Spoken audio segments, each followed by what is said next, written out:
From training to performing, join our big league conversation.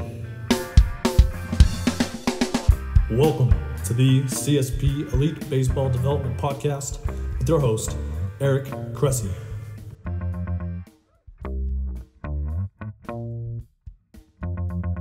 Welcome back to the CSP Elite Baseball Development Podcast. I'm your host, Eric Cressey, and this is episode 57. We've got one of my really good friends from the industry. I've been fortunate to speak with him on the Perform Better tour for a number of years now. And for me, his presentations and his writings are things you just have to check out. So I think you're really going to appreciate this. And we'll realize that a guy that maybe doesn't work in baseball actually has tons to offer to baseball skill coaches and strength and conditioning coaches. So we're in for a really good episode now, especially because he has a new book out, and we're going to talk about that today. This episode is brought to you by Athletic Greens. It's an all-in-one superfood supplement with 75 whole food sourced ingredients to support your body's nutritional needs across 5 critical areas: energy, immunity, gut health, hormonal support, and healthy aging. I'm an avid user of Athletic Greens myself, in spite of the fact that I tend to be a supplement minimalist. To me, this is a product that is much more like whole food nutritional insurance as opposed to a true supplement. The ingredients have been carefully selected at the highest quality, most natural source. You get essential vitamins and minerals, digestive enzymes, prebiotics, probiotics, and that's with the zero compromise approach from the company. It's plant-based, sourced from whole foods at the highest qualities. You won't find harmful chemicals, artificial colors or flavors, preservatives, or added sugar.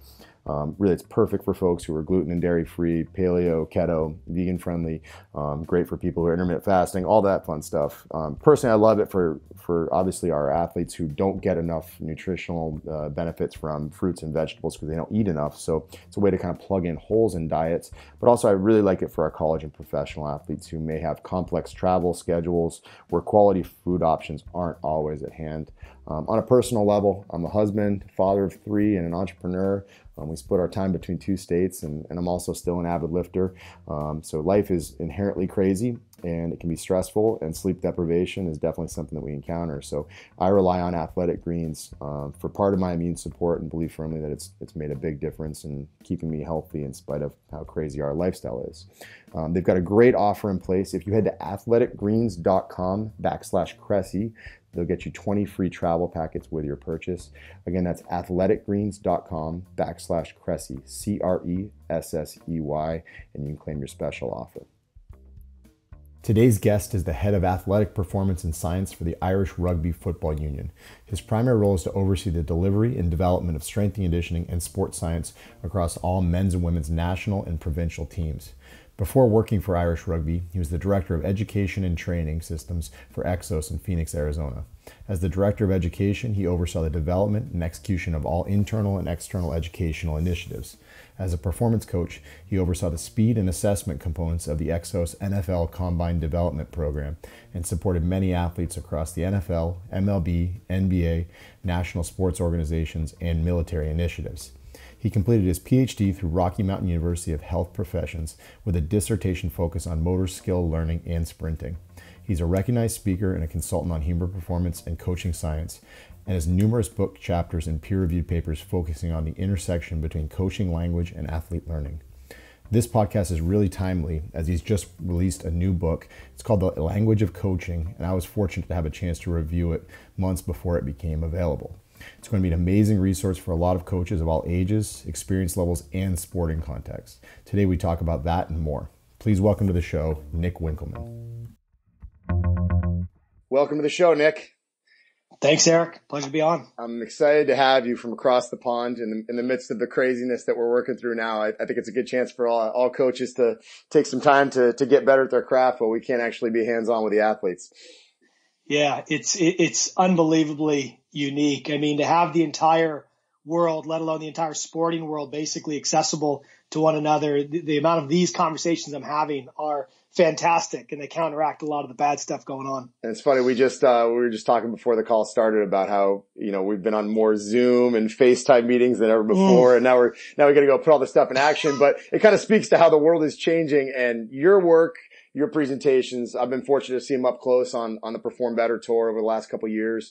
They're changing the way that coaches interact with athletes, and that's a huge testament to your dedication to the profession, not just going out there and studying, to make yourself better, but also taking the time to making it user friendly and being a teacher as well. So I'm curious, what are the origins of your interest in improving the way that we communicate with athletes? What led you down this path?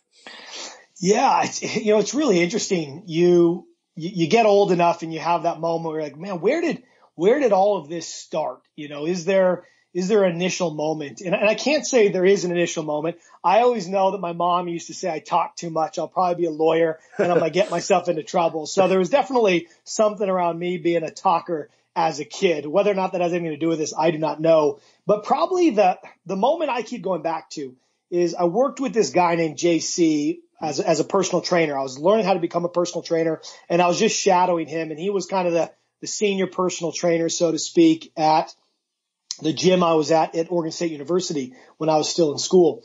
And I recall shadowing him as well as shadowing a bunch of other personal trainers. And obviously I could also reflect on the many coaches I had in various sports. And the thing about this guy is the way he communicated seemed to me to be so much different than everybody else. Like there was a pause before every cue. He spoke with such eloquence and precision.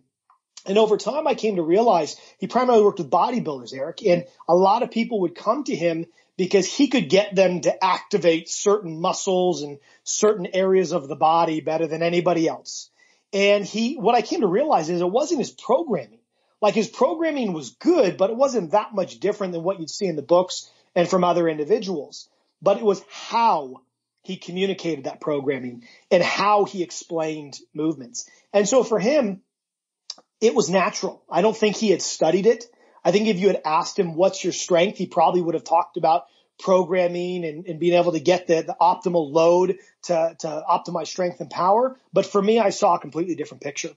So I banked that memory, so to speak, knowing that there was something valuable there. I think even at the time, I remember telling another mentor, I think you know him as well, Guido Van Rijsegem. Absolutely. Great guy. Hey, what this guy is doing is unique. I said, I think I need to write a book one day called The Form Within. And so I was 19 or 20 when I first had that thought. And then fast forward, like anyone becoming a strength coach or personal trainer or physio, you have to start to understand the what. So I had to get the craft down. I had to know the programming, the periodization, the exercise, the analysis, the testing, all that good stuff. So that commandeered the vast majority of my attention and my time until around 2009. Okay, so in 2009, give or take, I took over the NFL Combine Development Program at Exos. And again, when I took this program over, I was acutely aware that my predecessors, the coaches who had coached this before me, Luke Richardson, Darrell Leto, Joe Gomes, most of these guys were now in the NFL. Luke would go on to win a Super Bowl, and they had built a program that had proven results. So when I took that program over, I wasn't changing the X's and O's, the reps and the sets. I mean, that thing was locked in. And Eric, you know about beautiful facilities, and most certainly Exos has them. So in that first year, I was just about dotting the I's and crossing the T's. I wanted to execute that program to perfection. I didn't want to let anyone down. And so I'm running that program, and I'm so focused on the program and getting everything done. We get to the combine, and like anybody, I pull out my pre and post video. I have that in one computer. I've got my testing on another computer, and I'm watching our guys run their 40-yard dashes in real time.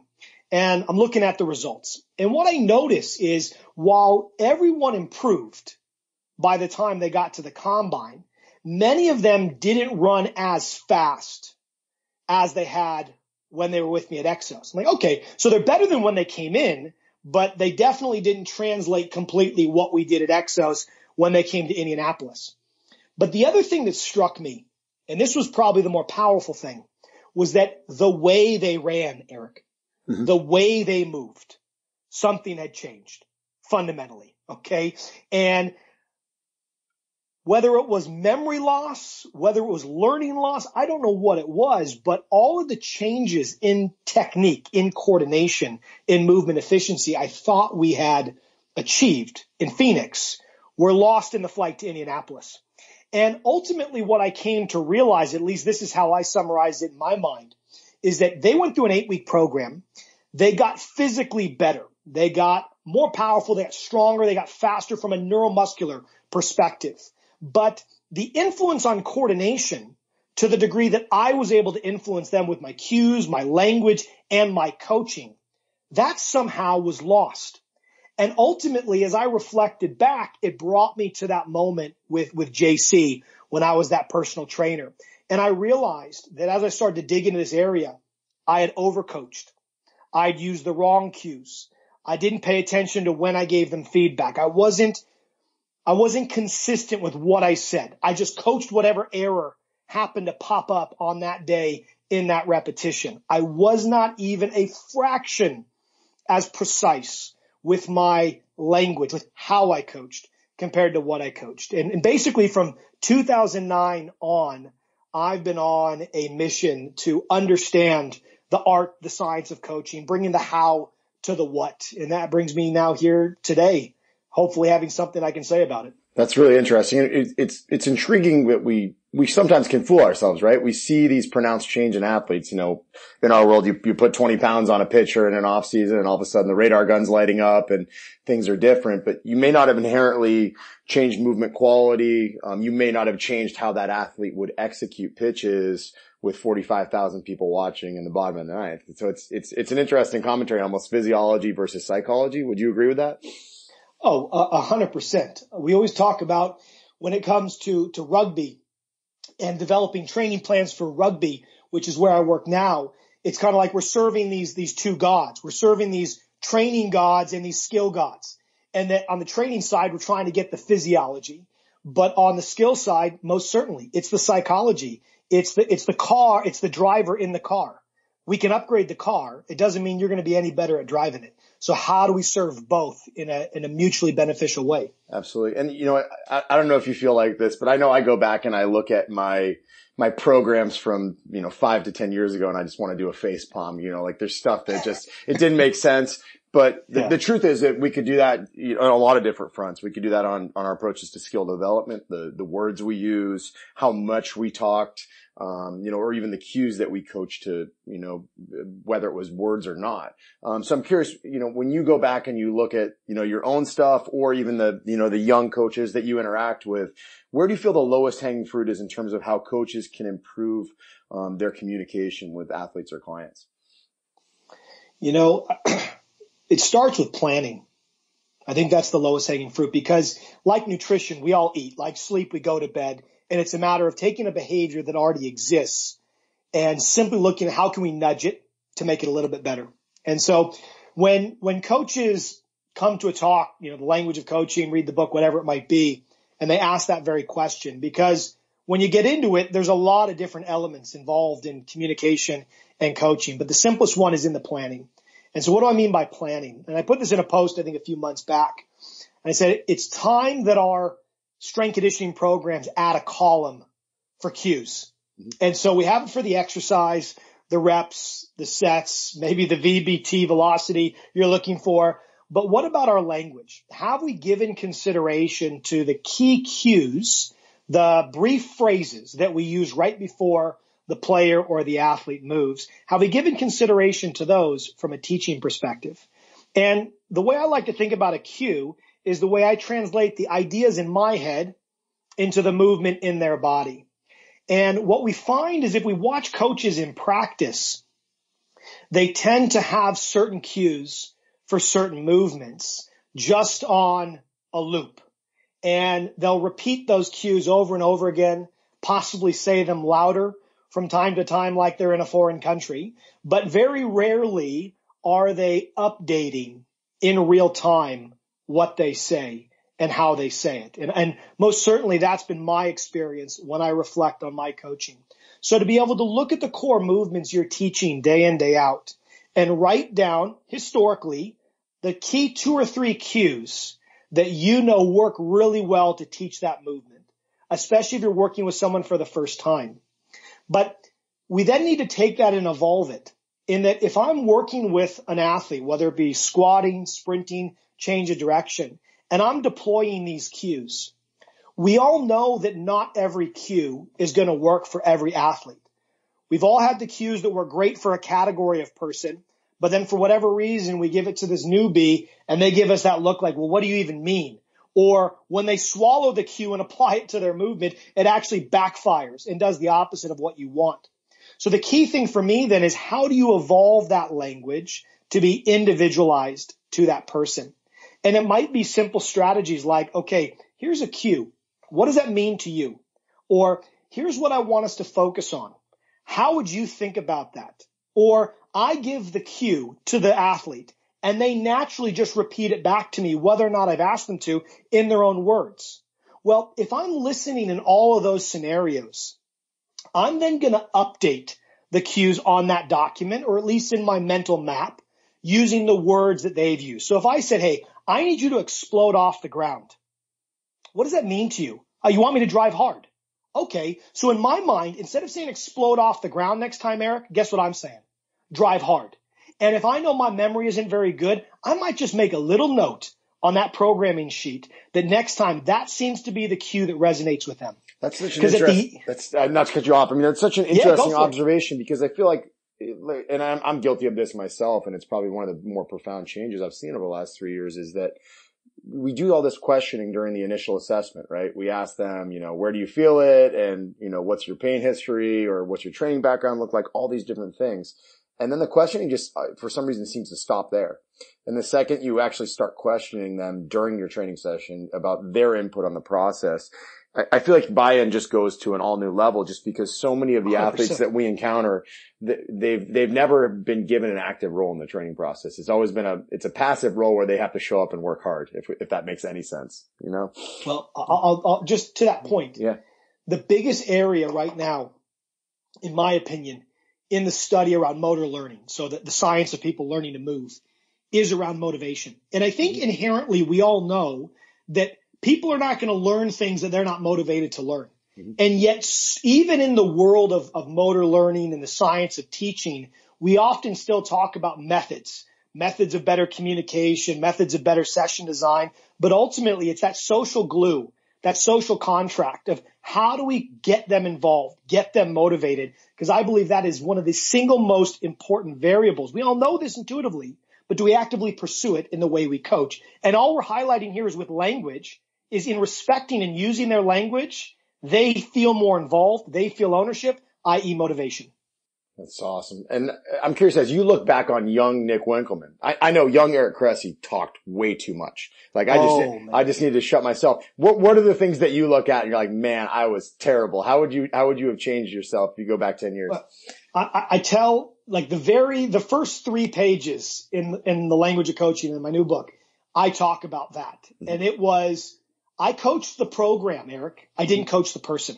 Yeah. And so let me explain that if that doesn't resonate with people, in that I have this piece of paper. As I just told you all in that first story, this piece of paper to me was invaluable. It was written by, for me, S&C gods. So I was not going to let that piece of paper down. And so I simply focused on instructing, calling out my cues. It was like a megaphone. It was a one-way street. And so, yes, I talked too much, most certainly, but I didn't look. I didn't listen. And I wasn't getting that feedback of body language, tone of voice. And I wasn't inviting them to contribute their words and their ideas to the learning process. So that was number 1. I coached the program, not the person. So that had to change. And then number 2 was purpose. I was not purposeful in my coaching. And so what do I mean by that? And I think virtually every coach at some point is guilty of doing this. And let's say I'm working on the skill of sprinting, just like we all work on varied skills. And I never went out there with an intention of building, and this is the young Nick, on what we did in the last session. That basically was gone for me. Now we come out, it was a Monday. If they had a whole new host of errors in their sprint technique, I just coached whatever was in front of me. But what the older Nick realized is, wow, maybe they're a little bit tired. And there's some sluggishness going on here that is affecting how quickly they're moving their legs. But I know, having watched the video for the last 3 weeks, their main error is in posture. So now I'm coaching their leg quickness, but the other day I was coaching posture, but possibly tomorrow I'm coaching dorsiflexion. And what happened is I wasn't helping this player develop a single coordination narrative. I wasn't helping them develop a singular thought that we enriched, we developed over time. If you would, when I would get a new athlete in, it was a big chunk of marble, and I was just taking random chunks out of this marble versus trying to build a picture in the athlete's mind. And so that was the biggest thing for me that changed. And the way it manifests is I would watch them move for significantly more reps and time before I started coaching, the longer I coached. And I realized that allowed me to see the forest for the trees, the signal from the noise, what is actually a problem versus a symptom of a problem, and then bring purpose to my coaching around that specific error and work with them to find the best way for them to focus to overcome it alongside the physical work. And I think it's an important qualification there to make too, is you're watching more reps than you previously would have, but you're also, what you're doing is you're creating a safe place for them to fail if they need to. Right. And I think that's something a lot of younger coaches miss out on, is they let a lot of ugly reps go. Like, you're not doing that with 405 pounds on the bar on a deadlift, right? It's the kind of thing where we're putting them in an environment where if a rep doesn't look great, we give them a chance to work through it before we start throwing a million cues at them and make them feel A, like they're incompetent, and B, we also don't want to mess with the training process, right? The motivation in the room, the rapport with other athletes that may be around there. So it's a delicate balance, isn't it? Well, it is, but you make a really important point there. One, if we're providing cues on every single repetition, and sometimes we're cueing the signal, the actual problem, but sometimes we're cueing the noise. They just had a bad rep. They were tired. They weren't thinking. But each time that athlete is processing that information, each time you're either building or eroding that relationship around learning, shared understanding, and connection. And ultimately, we start to erode motivation. We start to erode buy-in if we are overcoaching and coaching the wrong things. So not only is allowing the ugly reps to proceed and allow yourself to see enough reps to know what to coach versus what not to coach, it also then allows you to establish communication that is going to support motivation and connection far better. Say what you will about it being a more appropriate approach to changing the movement itself. I always talk with like our young interns and coaches, when I see them coaching an athlete and there's a bad rep happening, the first thing I always do is I kind of watch and I see how long does this persist? Is it the kind of thing where they're waiting for the athlete to figure it out? And if it goes on longer than I like, I'll tactfully afterwards, I'll have a conversation with that coach and I'll say, listen, there's a lot of reasons this could be in a bad place right now. Is it A, that you look at it and you don't fundamentally recognize that there's anything wrong? And there's nothing wrong with that, right? You learn from that experience by encountering it, right? And then there's B, it's wrong, but you just don't have the cues to fix it, right? You're just fundamentally unaware of the way to change it. Or C, you're just, you're apathetic, which, is inexcusable. We can't have that in any capacity. And obviously, that's not the case for most of them. Usually it's that they don't see it, or, it's a trivial thing that, you or I might pick up, and that they're just young in their coaching career and they haven't established themselves. More often than not, somewhere in the middle. And that speaks volumes for why this book is so important. You know what I mean? It's usually people can see what's wrong. We're just trying to find the most efficient way that engages athletes to correct it. And actually that kind of leads into my next question is, so in the book, which to be honest is brilliantly researched. I think, people should know that this isn't just you sitting back in your chair and making up theories. All of this is stuff that you have, literally meticulously poured through scholarly journals and all that, and then synthesized it, with your thoughts. But you highlighted a study of elite soccer coaches that I thought was really interesting and worthy of former discussion. So I'm going to give you a quote. You said elite coaches spent 8.9% of their time providing instruction before skill execution, 22.9% of their time providing instruction during skill execution, and 22.6% of their time providing feedback after skill execution. This sits in contrast to the 2.3% of time used to ask questions and the 14.54% of time spent being silent. And you, in the subsequent paragraph, you spoke to how it's representative of an over-dependence on instruction as one of the most common finding within the coaching and behavior literature. So, I mean, it speaks volumes. Coaches talk too much. But I guess Yes. the question I want to ask you is, when is the right time to talk? Is it context dependent?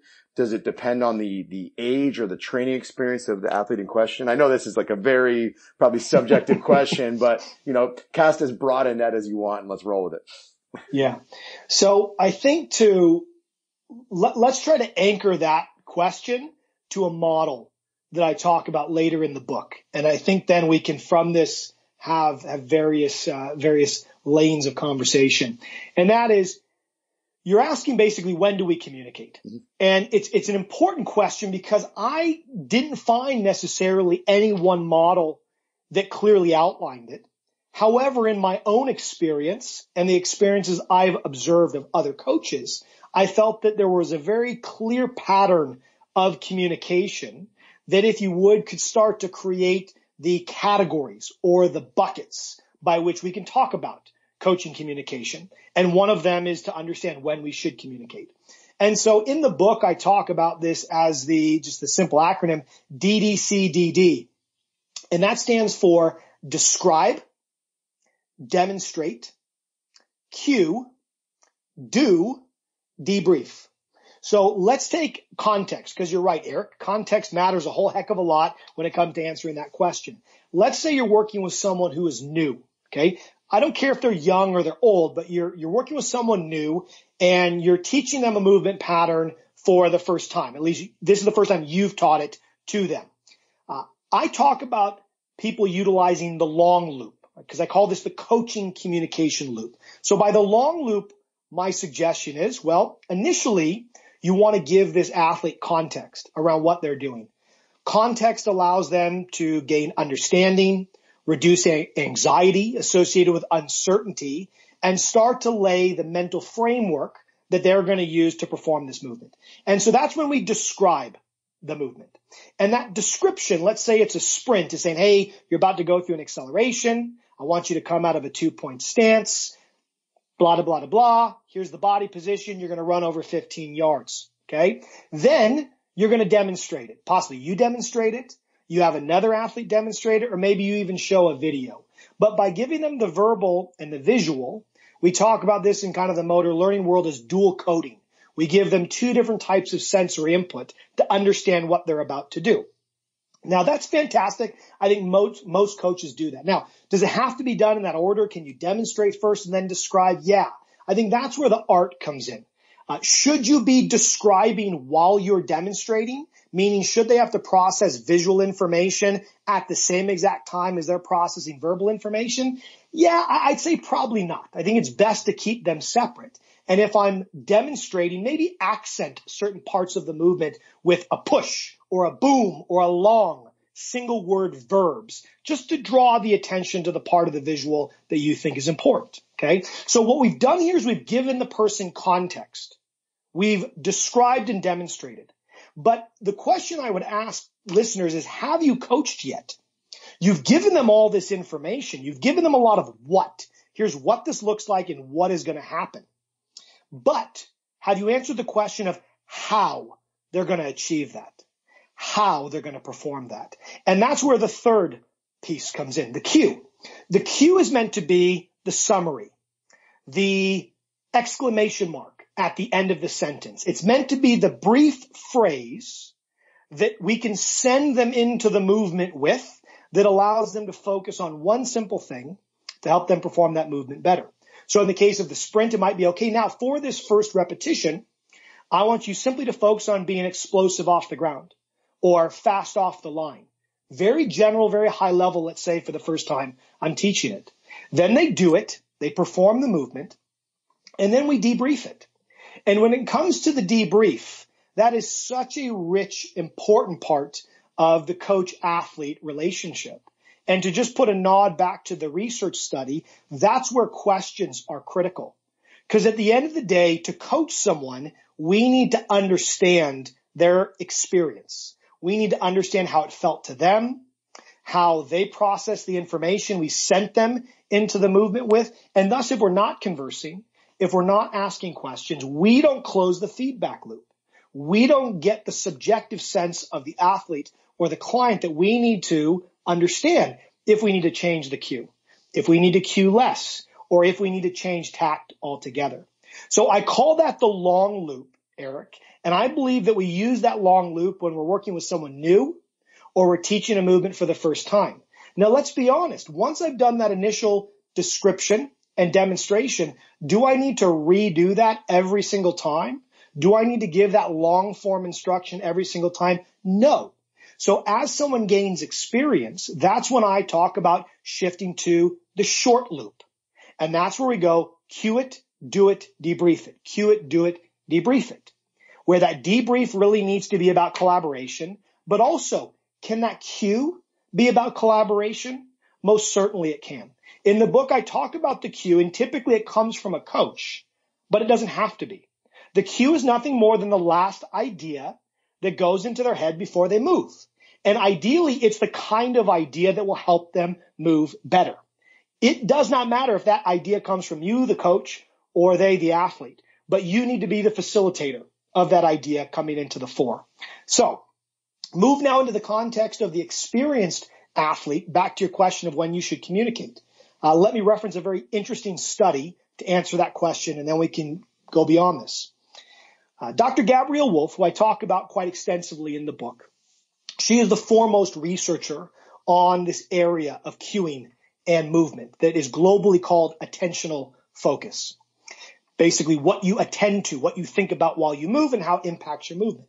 And she did a really interesting study whereby they gave cues after every single repetition, or they only gave cues after 33% of repetitions. Okay, so one group 100%, one group 33%. Now, in that study, we haven't talked about this yet, Eric, they broke the kind of cues up into two categories. One group was only given external cues. So these were cues that had to do with the outcome of the movement, the environment. And the task, the skill, was lofting a soccer ball into a given target space.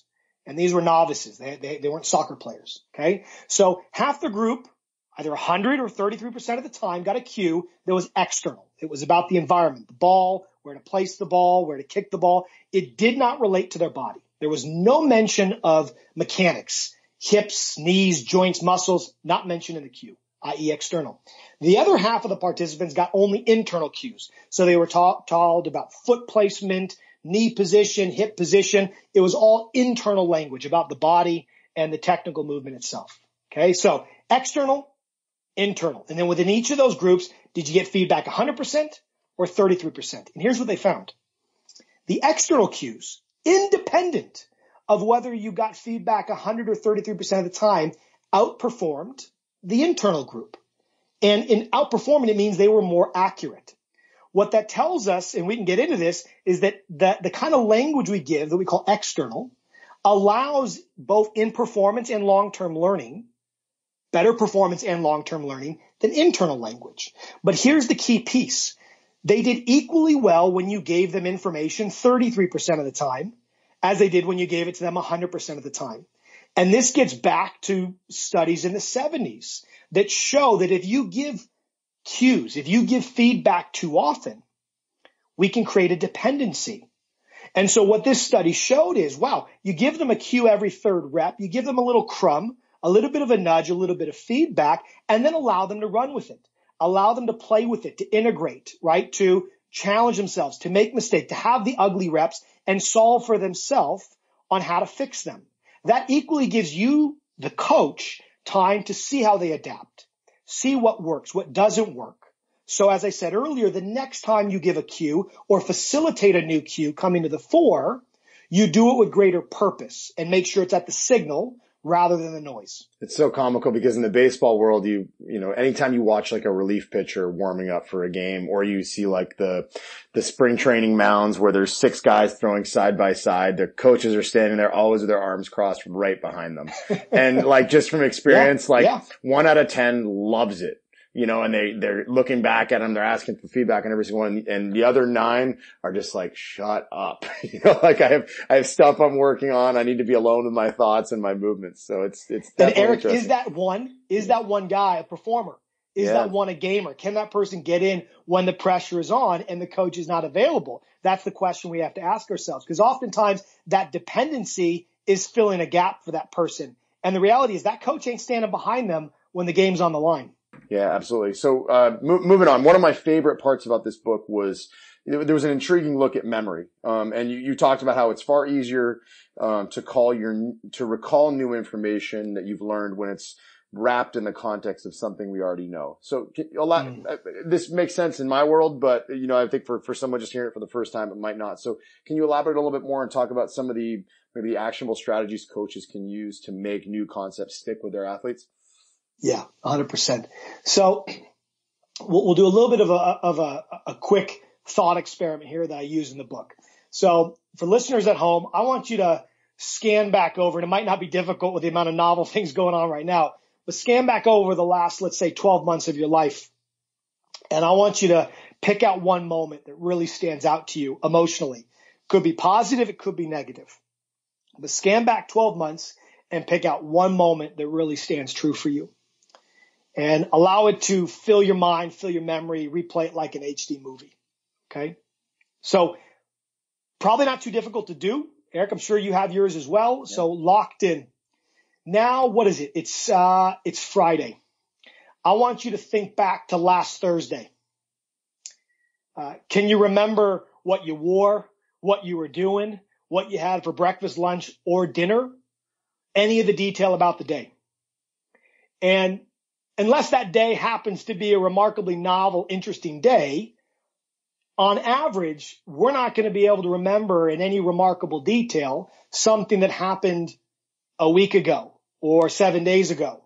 But if we can think back to a year, 2 years, 3 years, decades in the past. If something was of high emotional value, uniquely important to us, and novel, it's far easy to remember. So a feature of memory is that memories are stronger the more emotional they are. So when we talk about coaching, how do we make sure that our coaching stands out from an emotional perspective? And I think there's many, many different ways we can go about doing that. But one of those ways that I talk about in the book is, number one, when you're communicating, are you using a person's name? When we put a person's name in front of information we're about to give, we immediately call out to them that it's going to be far more valuable. Number two, unless we are in the sport of strength and conditioning, the vast majority of us are working with individuals who the real reason they're there is to get better at a sport that likely they love, and the why, meaning their purpose in life, is somehow embedded or related to that sport. So the name game, are we making the bridge? Are we making the connection? Are you putting the why in the what? So when I'm teaching a rugby player, a forward, how to squat, am I talking about squatting, or am I talking about scrummaging, the body positions that they need to be in, the strength that they need to deploy in the tackle, let's say, in the physical contact of this game that they're trying to play? Am I parlaying the value they put on their sport and bringing that into the movements that we're performing right now? So individualizing it, connecting it back to their why, right? Connecting that back to the movements that we're teaching. These are all different ways, if you would, to put emotional hashtags on the movements and the cues that we are delivering to increase a little bit of value. When someone does something remarkable, or they get a personal record, or they make an important shift in their movement, do you actually celebrate that win?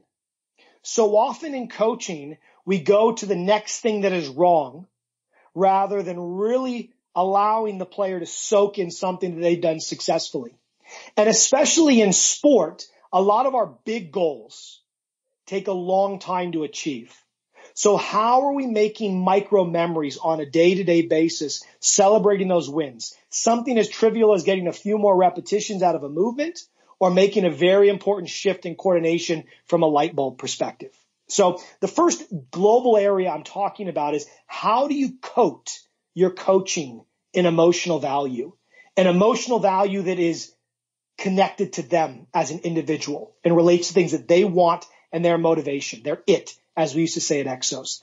That's categorically one way to make your coaching stickier. And I talk about far more examples in the book. The other way is to tap in to their internal narrative. So what do I mean by that? I've already given this example a couple different ways on this call. And that is, I need to use their language, their frame of reference to coach them. So what do I mean by that? When I'm working with someone and I deploy a cue for the first time, I am coming at that interaction from a selfish, biased perspective. Now, we don't do that with any malice, and I don't mean that to come across as overly harsh, but communication is a best guess. I'm using my words, my frame of reference to communicate with you. But if when I'm communicating that cue, you don't like the word explode, or the word explode doesn't resonate with you, but the word push or drive or punch might, for one reason or another, by inviting you to say, well, how would you phrase this? Or, we need to improve this area. What do you think you can focus on to improve that? Or, here's a cue. Give me that cue back in your own words. Each one of those scenarios, as you said earlier, Eric, you're inviting them into the learning process. But also in doing so, if I'm an active listener, I now hear the words that they use. And once I have their words, that's what I mean by their internal narrative. I have the way that they would describe what I'm trying to teach them. My job is to shine a light on what I'm trying to teach them and invite them to comment. Sometimes they do that organically on their own through discussion. Other times I ask them a question, inviting them into the learning process. Now we can parlay this into something as a final point here that is even more powerful, which is really where I get into in the book. And that's this idea of analogy.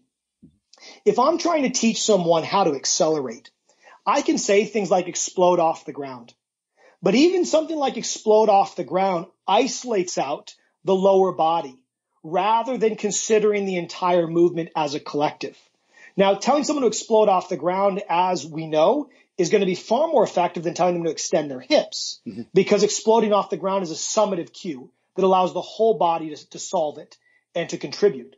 But if I then give that person an analogy, and this is the power in analogy from a memory perspective, I take something that person is already familiar with, let's say a jet taking off, and I utilize that familiarity, and I simply make a comparison to this movement. So I want you to explode off the ground like a jet taking off. Now, if we look at that comparison, a jet goes from low to high, as does an athlete in acceleration. A jet moves progressively from slow to fast.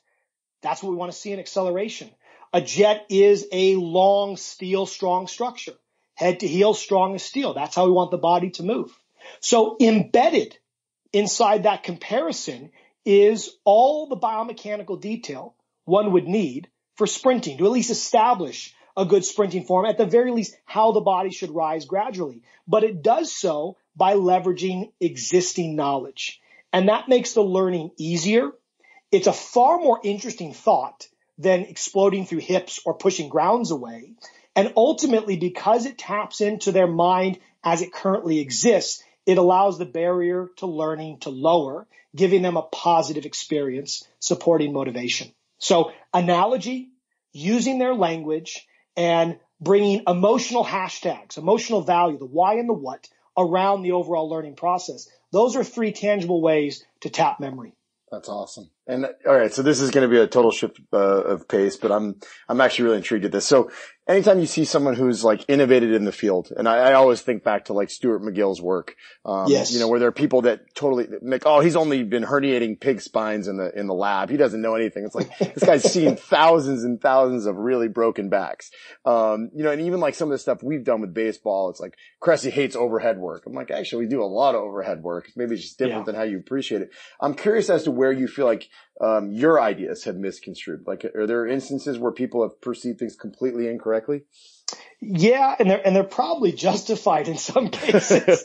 So my very first presentation on this topic around language was in a presentation called What We Say Matters, and I delivered it at Perform Better. And it was well received, but I talked about this idea of internal and external cueing. And so I've defined them earlier, but again, internal cueing is where you're cueing body movements, joint motion, muscle activation. Your language is in anatomy.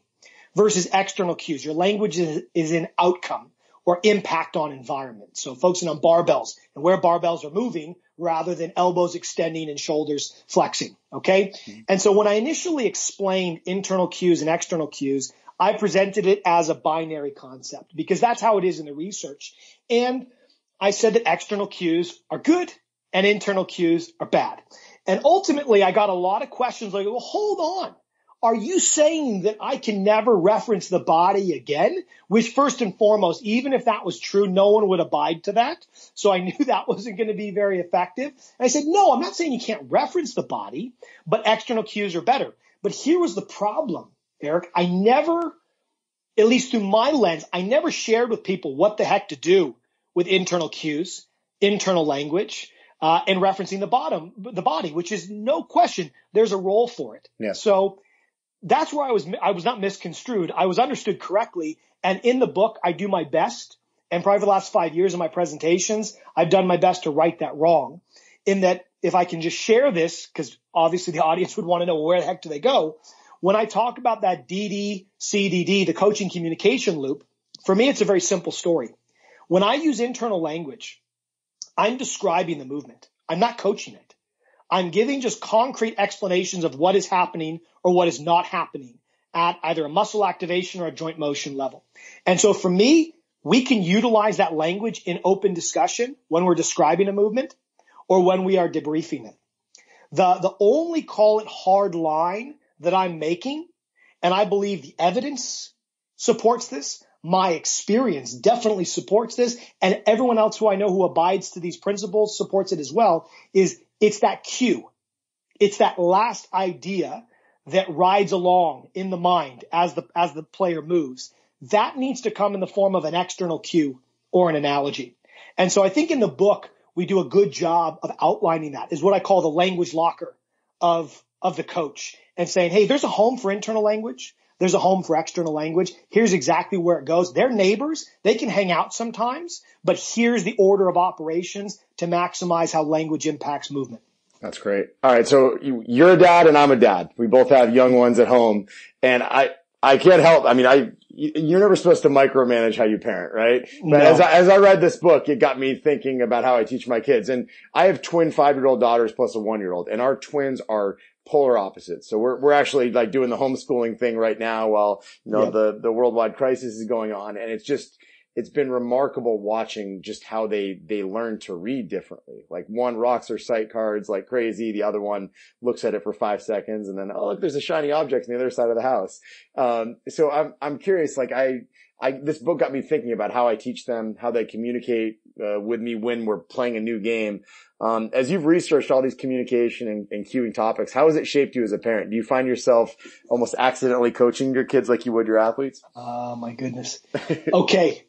So I am actively working with my wife as a collaborative coaching pair to facilitate the learning of my son on his two-wheeler. Okay. And so we've taught my daughter, and she can ride a bike, no problem. And so now we got this little guy. And so I think it's a great question, and I'll show a lot of the things that I'm doing possibly right and definitely wrong here. I'm taking notes because I literally was doing this with twins yesterday. My back is absurdly sore from running tilted over with two of them for 3 hours. So here we are. Here we go. So like most, when you get a bike at the store, at the shop here, it comes with the training wheels. And, we're conditioned to think that, okay, training wheels provide scaffolding for the kid to ride a two-wheeler. So my boy has been on these training wheels, for the last couple of weeks, and we've been doing morning walks, and he is zipping around the neighborhood. He's going so fast that now he's catching one of the training wheels and he's fallen off the bike so much because he can't actually turn the bike the direction he wants to go because of these things. So I'm like, listen, you're going to fall less if we take the training wheels off. And he's like, okay. So we do a session without the training wheels.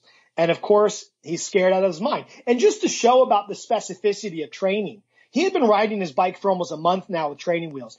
And yes, it's a close comparative activity, but the second I take the training wheels off, do you think he can immediately balance on the bike? No, not at all.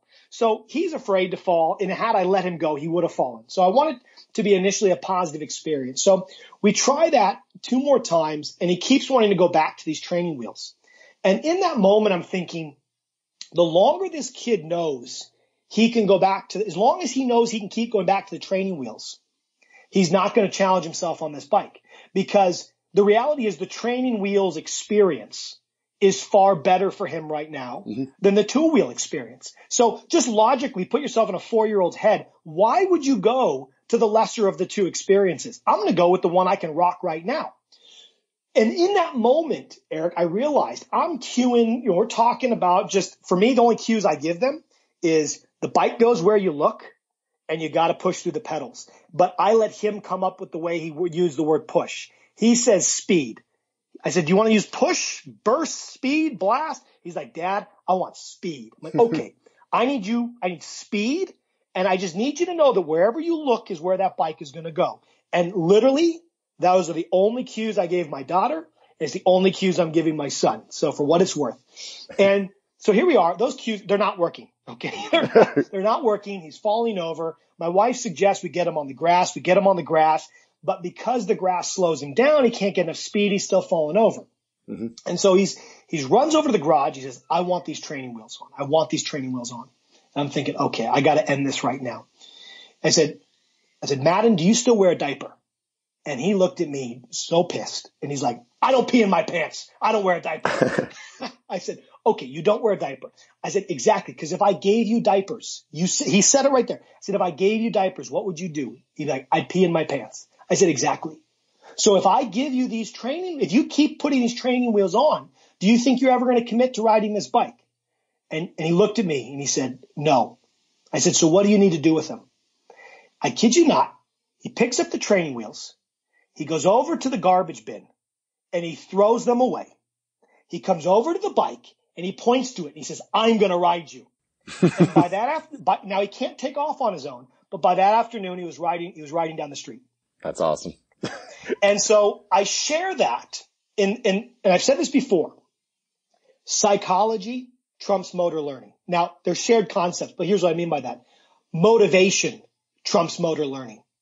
And I should be saying motivation is a key element in motor learning. He had to buy in, believe, and be motivated to tackle that challenge before any opportunity for coaching to work was even going to be on offer. And so if I was to give anything as a parent that I've taken from my own studies is I have to involve them. I have to bring about their perspective. I have to bring about their autonomy, because at the end of the day, I could be the best coach in the world. But if they don't want to be coached, if they don't want to be in that moment with me, I can't access all that goodness I've studied for. So how do you create the safe conditions for someone to want to learn? And only then can many of the ideas and fairness of my book start to be applied. That's tremendous. Now, my challenge is they both want to ride, and I can't push both of them at the same time. Twins rock your world, man. I'm bringing a knife to a gunfight. You're ambidextrous now. Yeah. Exactly. All right. So let's talk about the book itself. I was fortunate to review it in advance, and it was outstanding. So talk to us a little bit about, what coaches out there can expect to learn what'll rock their world as they work their way through it, and just share a little bit more about it.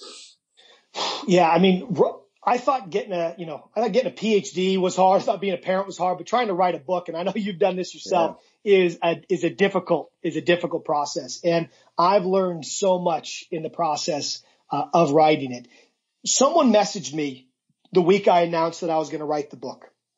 And he was someone who had taken my mentorships at Exos for I think he had done phase 1 through 3, whatever it is. So I knew this guy quite well.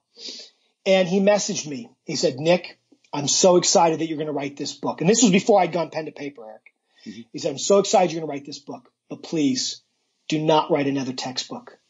Put your heart in this and tell us how you coach. That's what the world needs. And I was rocked by it, to be honest with you. One, in a positive way, I appreciated this guy's candor because it came from such an honest place, as if he was speaking for every S&C personal trainer coach out there.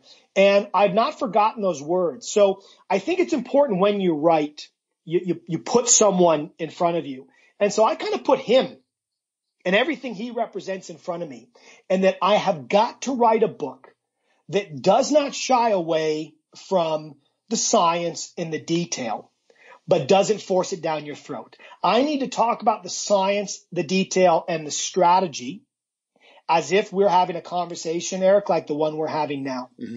And, I'm not going to speak for you. You can tell everyone what you thought, but I did my best to hide the jargon, to hide the science throughout the book. I was literally thinking that because as we prepared for this, I went back and just reviewed some of the sections that were pertinent to it. And one of the things that you'll notice is there might be some sciencey jargon, some big words, some delving into the research. But what I always notice is every 3 pages or so, it was imagine athlete Joe. And he's doing this, and you're saying this, and you're trying to accomplish this. So there were these scenarios that were mixed in, which really broke it up. And you don't see that in textbooks. The textbooks are dry. You cover a page a day, and it's like reading stereo instructions. This was actually very, very interactive, and I really appreciated that part of it for sure. Absolutely. And the goal was to use the method of the book to write the book. Mm-hmm. And that if I'm going to be talking about how to coach and how to put pictures in your athletes' minds to help them learn better and be motivated to learn, I couldn't write this sterile, dry book about that topic. So ultimately, I try to use as much narrative and storytelling, micro stories, to illustrate the concepts. So to give the overall canned line, what is the book about? It's about what to think while you move. Mm-hmm. That's really what the book is about. And to the degree that coaches coach, our goal oftentimes is to change or nudge the way our athletes think while they move to help them move better. And so ultimately, that's why it's called the language of coaching. It's how language impacts the thinking of your athlete or your client or your patient, and the way that thinking impacts movement. And as coaches, if we reflect, we do this all the time. I mean, the vast majority of what we say in the whistle to whistle, beginning to end session is in some form or fashion trying to influence positively the way our athletes learn to move. And so that's why this is deserving of a book, likely multiple books, but this is really the first book of its collective type to address the topic. So it's broken into 3 sections. The first section is called Learning to Learn. The second section is called Learning to Coach. And the third section is called Learning to Cue. Each section has 3 chapters. So in section number 1, Learning to Learn, we open up with a narrative around basically, how do you know what to coach? And you talked about it already, Eric. If you don't know what to coach, cueing is the second priority. So first of all, how do we systematically understand what to coach? From there, we shift into the 2 battery-powered pieces of learning, and that's memory and attention. And so insofar as the science is concerned, it's really those chapters 2 and 3 on memory and attention, where the greatest level of scientific jargon, so to speak, exists, but it's all wrapped in story, narrative, and thought experiments to make it really accessible and very strategy driven. When we get into part 2, learning to coach, that's where we start to dig into specifically the impact of language. So we open up with a discussion of the DDCDD model, so the coaching communication loop. Before we talk about language, we have to know when to speak. From there, we then zoom into this idea of the cue and talk about the kind of information that should go into that cue before they move.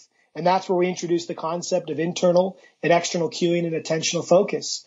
And really, as we then get into chapters 5 and 6, chapter 5 is around cueing in a traditional sense, and chapter 6 is around analogies. That's where we dive in. That's the heartbeat of the whole book, where we actually provide a system, a 3D model of cueing and a model for building analogies. And this, I'd like to think, Eric, and you can tell that the listeners, we get into the nuance of how cues evolve. Yep. How do you change your language to adapt to individuals? Yep. How do you come up with analogies on the fly? Yeah, even like group versus individuals too. Like I think a lot of people forget you're not just one-on-one and able to, kind of standardize it to what you know of their history. But when you've got 15 athletes in front of you, how do you speak in generalities to still have that pronounced impact? It did a very good job on that front. Well, 100%. And the part of the book you haven't read is then the final part, learning to cue. And so my whole idea was, I'm a big believer in that I rather teach you how to fish than give you a fish. But if you starve on your way to learning how to fish, I haven't helped you. So chapter 7 of the book is called The Roadmap. And I was quite strong on this point. So an entire chapter is dedicated to behavior change, but not the behavior of your athletes, your behavior as a coach. And it outlines an entire model of how you can systematically, back to almost, I think, your first question, Eric, of how you integrate this systematically into your own coaching behavior. And then finally, chapters 8, 9, and 10, which took almost as long as writing chapters 1 through 7, we bring to life 27 movements. 27 movements that are movements. They're not exercises. We're not focusing on a drill library here. These are 27 holistic movements across weight room-based movements, power-based movements, and call it movement skills. And we use the DD-CDD model throughout each of the 27. And you get 3 different categories of cues. What we call the traditional cue, utilizing the 3D model of cueing. The cue tape, which is this cue tape system of how we use markers on the body as a surrogate for using internal cues. And then a section on analogies. And the key thing, if you go to Amazon.com, you'll see there's a 14-page layout of what the inside of the book looks like. We have literally brought, I think, 100 analogies to life. And this is credit to Human Kinetics, where we took real models, shot performing real movements, and we dropped them in to the visual fictional scenarios that our analogies are trying to prompt.